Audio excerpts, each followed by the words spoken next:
Hey everybody, this is Mike. This week's Beers, Bongs, and Battle Axes is going to be a little bit different of an episode because unfortunately due to life and everything, we were unable to record an episode this week.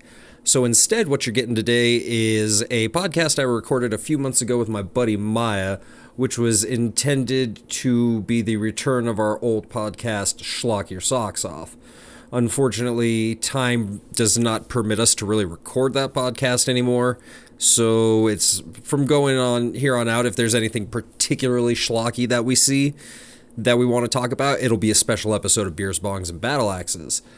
So this is going to be the first of those. We're reviewing the Gwar film Phallus in Wonderland. I hope you guys enjoyed it. We had a good time recording it. Don't forget to like, subscribe, and all that bullshit, or I will punch a Muppet in the face.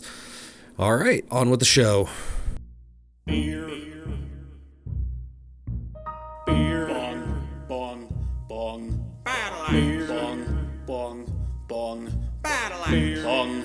Battle axe. Beers, bongs, and battle axes. Beers, bongs, and battle axes. Beers, bongs, and battle axes. Beers, bongs, and battle axes.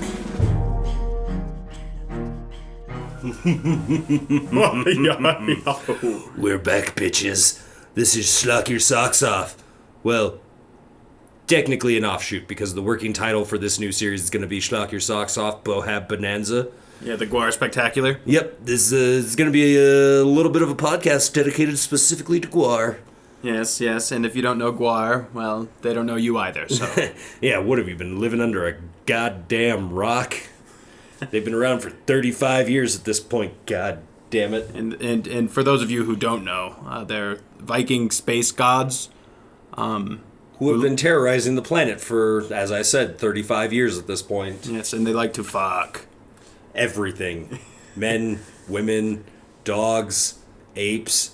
Actually, funny story about Gwar's backstory is when they were first trapped on Earth by the Master, they fucked the apes, and that's where humans came from. I actually also heard that Gwar came up with the first music ever. It was actually Beefcake the Mighty was the original creator of music. He stretched the guts of a brontosaurus across the Grand Canyon and made the first bass guitar. And it's funny, I didn't actually learn that until this morning, watching an interview with Gwar. It wasn't in any textbook ever. I know. Our schools have lied to us, people. Disrespect our lords and masters. Fucking bitches.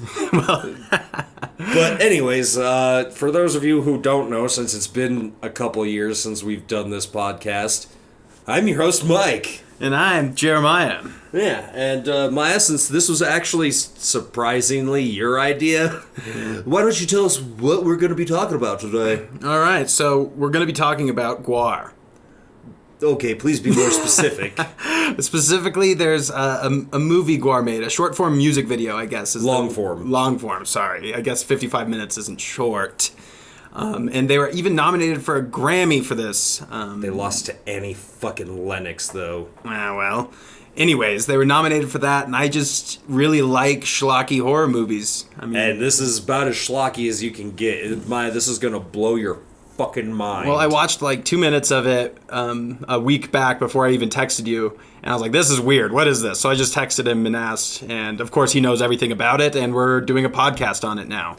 Yeah, so we basically just wanted to get the intro out there and ready before we watch the film, and as soon as we're done watching it, we're coming back with my fifth impression of it, because I've watched this more times than I care to admit. And my first impression of it. Which won't be very good, because I suck at impressions. A little bit of backstory about it, though. Phallus in Wonderland is a 1992 film. I would call it, personally, a companion film, because a lot of Gwar's older albums were concept albums. They told a story, and then they would go out and make a film that would be the companion to really expand on the story they told in the album. And so this one goes with their third album, America Must Be Destroyed, which is one of my personal favorite classic Gwar albums. And here's my question, because when they go on tour, they tell a story throughout the stage performance, like whatever they're killing or what they're doing. And this most recent one, I believe they were being impeached from the planet Earth. did Phallus in Wonderland have like a live stage Phallus in Wonderland, or their own thing? I'm sure it did. I don't know how closely it matched what we're about to see in the film, just because, well, I was 2 when they were doing that tour. And you didn't start And watching I don't Gwar think- till you were 3, so... Yeah, and I don't think there's a lot of live footage like available on the internet from that era of Gwar. Do you think it was as bloody and Oh, definitely. fluid spewing? Definitely. I know this album and this movie and this tour was responsible for some Gwar staples that have been around for years, like Gorgor, the crack-addicted T-Rex, spawned from this. And Cardinal, no, not Cardinal Sin.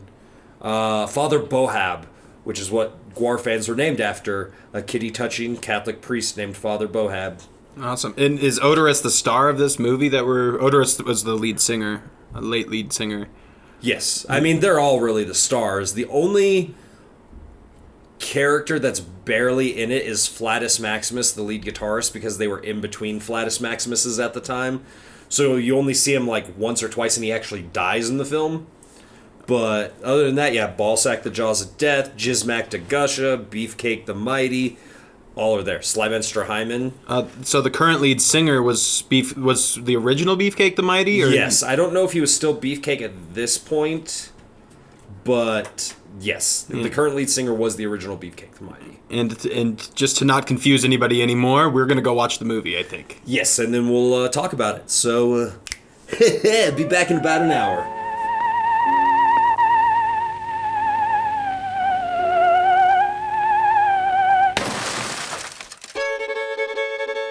Hungry but too lazy to use the food replicating machine? Think nutritious digestion is for puny humans and Xenu-hating Philistines? Then come on down to Goblock's Fried Species and Cheese. Here at Goblock's Fried Species and Cheese, if it's a living organism, we've deep-fried it and served it with cheese. 9-pound Angorian turtle frog steak, deep-fried and served with the brick of cheddar? Good. All-you-can-eat fried Plutonian catfish stuffed with ricotta? Good. Beer-battered double-fried xenomorph served in the chest cavity of a predator?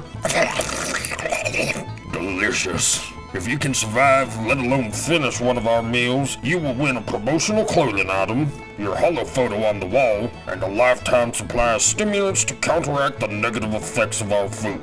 Meals so hazardous it's illegal in 7 star systems. So come on down to Goblock's Fried Species and Cheese off Route Infinity in the Omicron Persei star system. Hey, we are back. And alive. Yeah, I don't know how we survived, but we did. And we watched Gwar's Phallus in Wonderland. Or the Cuttlefish of Cthulhu Takes Manhattan, Yes. is what I was thinking. Takes Richmond. Richmond, Virginia, of course. So, before we, talk about what exactly this movie is, what did you think, Maya? I thought it was awesome in like all the worst ways. It was violent. It was bloody. It was violent again. There were penis jokes. Galore. Galore. Gagore. Gagore. Gorgor.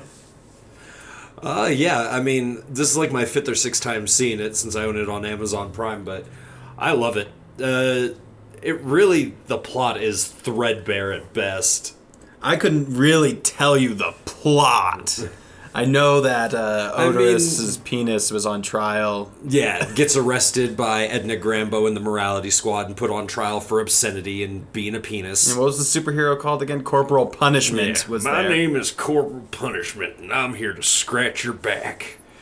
But after that, it's just an excuse for violence and music. It's kind of a day in the life of Gwar. Like, you see them recording a couple music videos. You see them recording a commercial for Gwar cereal. Which was awesome. And then you see him, like, at an after party. Like, hey, your album's, really hot right now. And so they're having this cool rooftop party.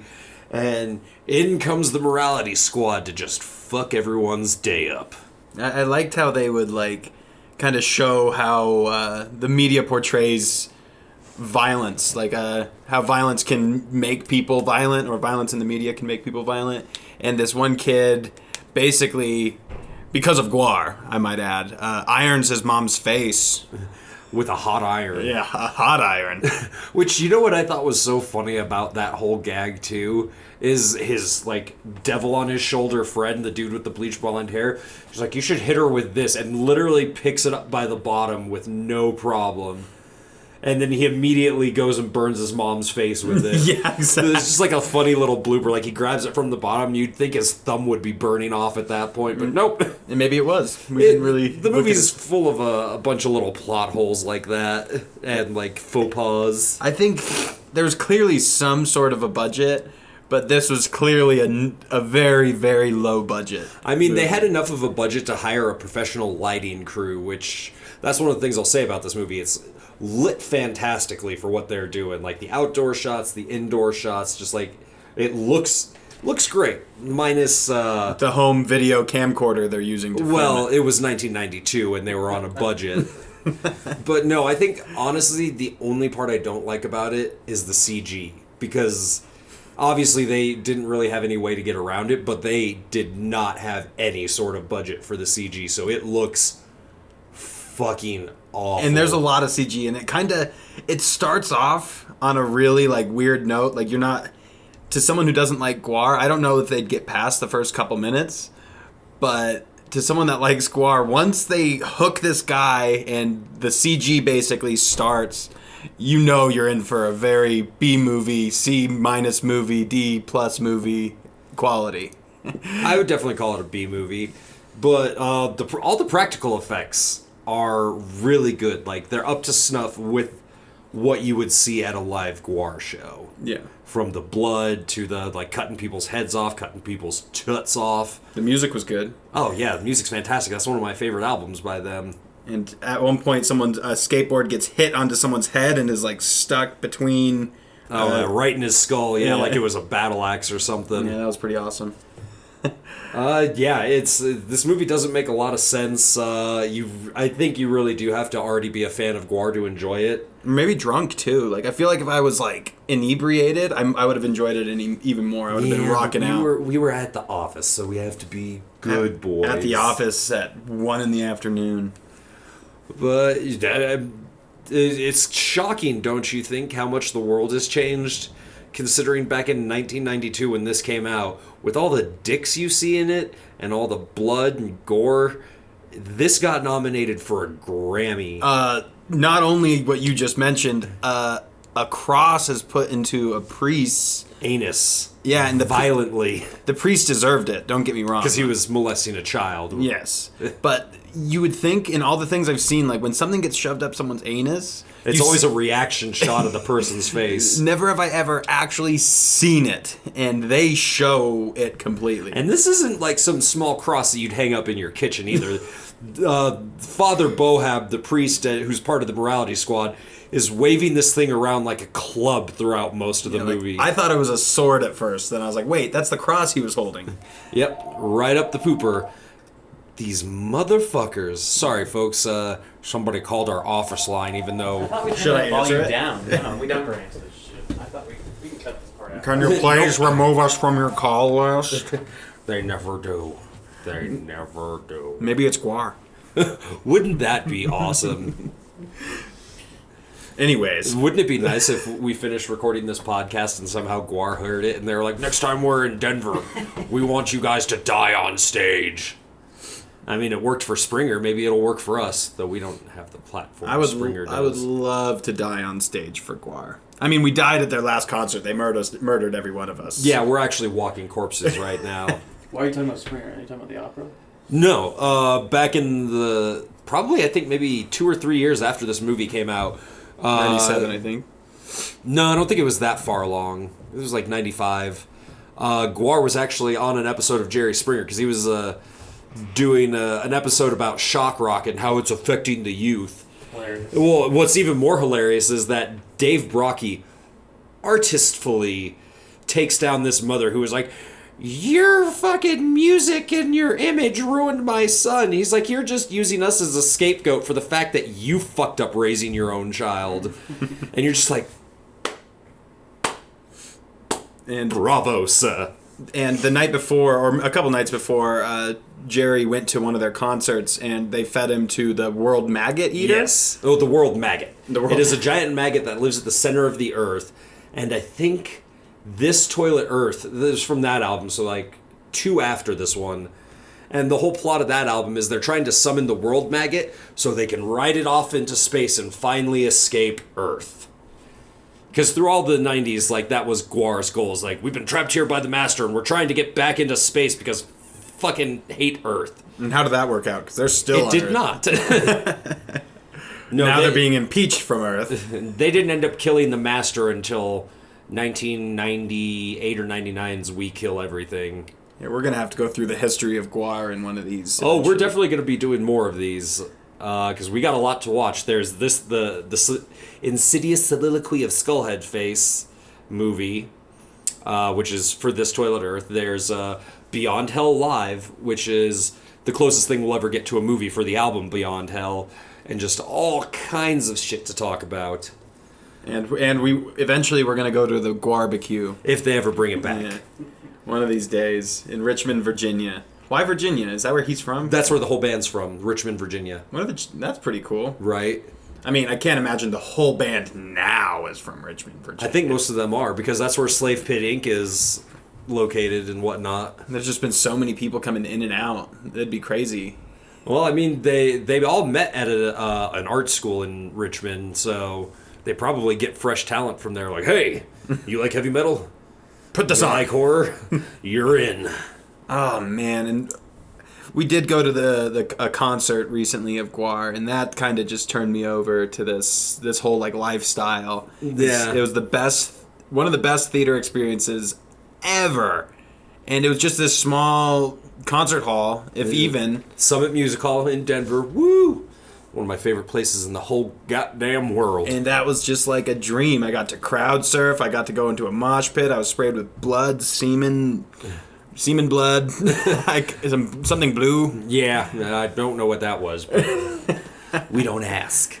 And also, the very elusive Drunk Maya made an appearance that night. Yes, I did. And it's been a while, I gotta tell you, but it made the night that much better when you're just holding a beer in the mosh pit and everyone's pushing you around, and by the time you're out of the mosh pit, you're covered in blood and your can's all crushed, but it doesn't matter because The beer's slightly flat from getting pushed around in the pit, and you're like, fuck it, still alcoholic. spent a lot of money that night. Too much goddamn I feel like money. they charged me extra on certain things. They're like, this kid's never been to a metal show before, charge him double. Hey, your card's not working. Do you have another? I think they pulled that on me a couple times, but I didn't give a shit because Squire was there. I lost my phone. I already talked about that on another podcast, but still. And I found his phone, might I add. Technically, somebody found the phone and turned it in at the bar. You were just the one smart enough to be like, let's try calling it. Calling it and then going to the bar while calling it. Drunk Maya is very resourceful. I was quite impressed by that. Yeah, and while I was getting pushed around in the pit, I was like, hey, have you seen my phone? And other people were like, no, have you seen my phone? Nope. Sorry. You should have seen the pile of phones. I And did see that. there had to have been like 20 phones, and yours just happened to be ringing in there. Thank God I had my ringer on. Yeah, no, that worked out really well. I mean, I can't imagine anyone at a Guar show wants to take someone else's phone. They just want to find their own fucking phone. Right, because we all lost our phones. Yeah. I want to go back. I would go like 3 times a year. I would go every month if I was able, and if I was able to be covered in purple. Because my fingernails are definitely. purple for like days. I couldn't get it out. Like 4 days after the concert, like I went and Q-tipped my ears, and then I was like, better clean up in these ridges too, and I pulled it away. I was like, how am I still purple? I shower every day. There's a picture of me on my phone that night, wasted. I took a picture of me butt naked to show how like covered I am in purple, red, and whatever the hell. And you can see my cute little butt in it. Ooh. I'm sure that'll find its way on the internet one of these days, but not today. Hack your phone. Yeah, it's on the cloud. Oh, God, yeah, Guar is just one of the most surreal experiences in the history of ever. I just don't think, honestly, there's anything like it. And I think, I'm like, well, maybe Kiss a little bit, but then Kiss isn't the same thing. The most they do is Gene Simmons, like, spits blood and fire during the show, and Yeah, their but faces are painted. Do they spit blood on us? No. Yeah, then great. Yeah. No, it was the best. Now that I'm going to go next time, I'm going to look out for people wearing like white shirts, because when I was there, I felt like it was just us. But It then, kind of was, wasn't it? but then once we were in like the pit and stuff, you could see that tons of people were wearing white, or were, like literally were wearing white. But it just progressed. I would think that more people would have been wearing like Well, I'm blank sure. white. I think part of that is most of that crowd has been to so many Guar shows that they're like, I got a closet full of these tie-dyed shirts already. Who fucking cares? Yeah, I heard that the cool thing to do is like print off your own Guar t-shirt and go and get it covered in blood and then wear that same shirt to every Guar show you go to. However, I think that shirt is disgusting right now, and I think it's just going to be a keepsake. Yeah, exactly. And I wouldn't want to wear the same one because you get it covered in that same mixture of crap enough times that eventually it's just going to be a black t-shirt. Yeah, that'd be kind of funny. Maybe that's why I didn't see any white t-shirts. Everyone's t-shirts are just black. Yeah, and they're all standing up on their own at that point. Oh, man. I don't even need to hang this shirt up. It walks on its own when I'm not wearing it. Is there just any other band that sprays its audience with a mixture of fluids? Not that I've ever seen. No. It's weird that that's become like a criteria for me. Like, but am I gonna feel like I'm sitting in the splash zone at SeaWorld? No, I'm not interested then. No, it's like literally, it's so open and you can go up to the front. I was so close to these bastards, and they look huge. When you're there, they look so big. And scurry. And on like YouTube and stuff, they kind of just look like, normal size. I don't know. But when I was there, they looked ginormous, and I just wanted to be sprayed in every fluid imaginable. It's I true. was. So was I. It's a grand old time. Yeah, so definitely if you listen to this podcast, check out Phallus in Wonderland. It's a good time. Get some beers, grab some friends, smoke a little weed, maybe some crack. Yeah, maybe Guar likes crack. Yeah, eat some cereal. Crack cereal.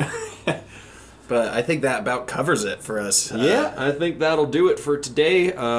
If you made it all the way to the end, hit that like button, hit subscribe.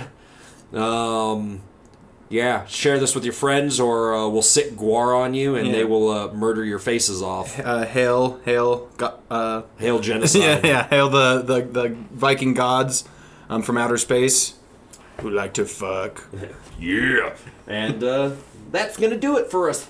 Bye. Brr.